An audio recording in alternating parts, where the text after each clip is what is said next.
So, common mistakes made on sales calls for SMMA, social media marketing, whatever you want to call it. Let's get into it in this week's video. So today I'm going to go over five biggest mistakes when doing sales calls for both beginners, intermediate, and advanced agency owners. So yeah, the origins of these mistakes. So the reason why people make these mistakes is literally one, they might be following a script.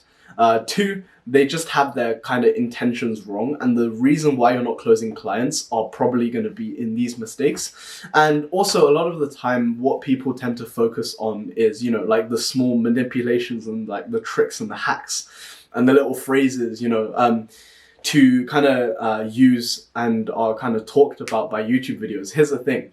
These little hacks and these little phrases, do they work? Abso-freaking-lutely. But not when your intentions and when, your overall structure and the way you talk is just completely off. So one of the biggest mistakes I see people making over sales calls and over the sales calls that I've kind of observed myself is when they sound too salesy. What I mean by that is, nobody likes really being sold to, but everyone loves buying. So by putting the client first and the prospect first, you're able to, add kind of like a human factor to it. You're not, just throwing like the same cookie cutter kind of like script at them as you do with everyone else. And what happens at that stage is something magical happens where you're actually building a solid relationship with the prospect. So yeah, don't be too salesy and always put the prospect first. Number two, being too business-centric on these calls. Now, what I mean by that is, not talking about and putting the client's needs and their problems first. So what I mean by that is you're not taking enough time to, really get to know the client and their business, and you're making it too much, too about you, if that makes sense. So like you need to really get in deep with the client and really talk to them about their problems and really focus and listen on what they have to say about what they're currently facing, what really troubles them, and really tailor the pitch and tailor the kind of call to their kind of pain points, really. Number three, sharing too little information on these calls. So I never ever hold back any kind of information, and I'm never afraid to kind of give value. So a lot of the time, if they are currently implementing Facebook ads, what I would do is literally get them to share screens with me, and then I would kind of pick apart their kind of ad campaigns and literally diagnose the problem live for them. Now, am I afraid that they are just going to be like, okay, cool, now I know everything there is to know, and I don't need your services anymore at the end of the meeting? Absolutely not. Look, if they truly value information, they're not going to trust themselves enough to go ahead and implement it. They would way rather outsource it to an expert, aka myself and my agency, to solve their problem for me. Not for me, for them. So, I'm never ever afraid to overshare information, and I always treat my discovery calls as almost like a consultation. So if I ever get hit with a very technical question, I always try my best to answer it. And, like if they're struggling with anything, I try to solve their problem on the spot, because a lot of the time, when people try to agree to come on these calls, they're literally trying to solve a very small problem. Sometimes they are literally not in need of your services, and that's why I disqualify 50% of the meetings I take, and I don't even offer my services at the end, simply because throughout the meeting, after looking at their numbers and their problems, I just determine that it's not a good fit and move on from there. So yeah, if you have any strategies that you think will benefit the prospect, always be very open and transparent and just share that with them, because even if they do go off and implement it themselves, once they need more advanced strategies, they will still come back to you, because why? Your advice has given them the results in the past, so why should they approach anyone else? It's literally just building up karma and building up prospect relationships with potential clients. So yeah, don't hold back any information. That's like one of the biggest mistakes I see people making. Number four, showing your cards too early. What I mean by that is leaving the client and the prospect to lead the conversation, as opposed to you being in control 100% of the time.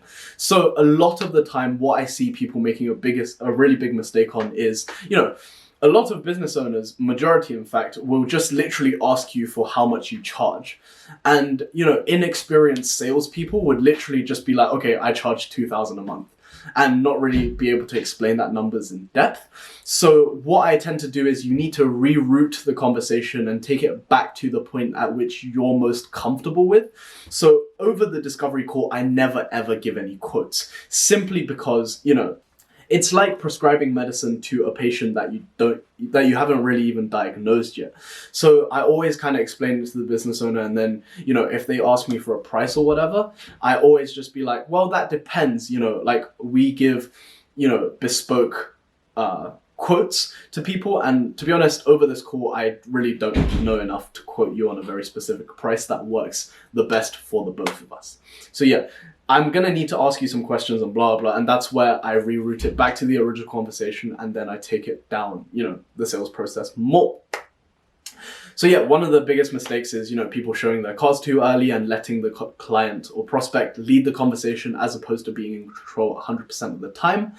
So what I tend to do is, I always ask the leading questions, and then I always kind of are prepared for every kind of response that the prospect hits me with. So I'm able to, if needed, take the conversation back to the original point that I'm most comfortable with. Number 5, trying to close unqualified individuals. So what I mean by that is, if a business is making, less than 10K a month, do not try to close them on anything. Or, if their profit margin is at like 20%, meaning any ads you run, you have to get them at least a 5x return on ad spend for them to break even. It's just not worth it. So do not close unqualified individuals. What that's going to happen is, one, you're not going to be able to deliver them the results that they need.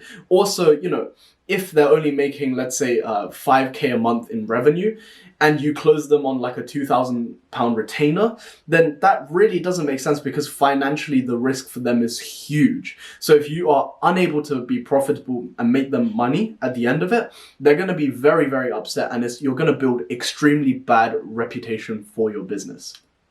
So yeah, never close unqualified individuals, and make sure you leave every call on a very, very positive note. Honestly, I cannot stress this point enough. If an individual is not qualified, do not try to close them, just because, they're going to be the toughest clients to work with anyways. For me personally, from personal experience, big clients that pay you, the most are actually the least headache. And this experience is reflected across the board with all of my agency owner friends. The people that pay them the most bring them the least amount of headache and workload, and the people that pay them the least often expect the most and contribute the least to their business. So this is literally the Pareto distribution playing out, where 20% of your customers give you 80% of the workload, and 20% of your customers contribute to like 80% of your revenue. So yeah, do not close any unqualified people. Maybe you would at the beginning, but that's just kind of unethical. And if you are really cash strapped, I'd recommend you getting a job as opposed to closing unqualified clients. I really, really hope you let that point sink in and implement that into your own agency, because I promise it's going to work out a lot better for you in the long run.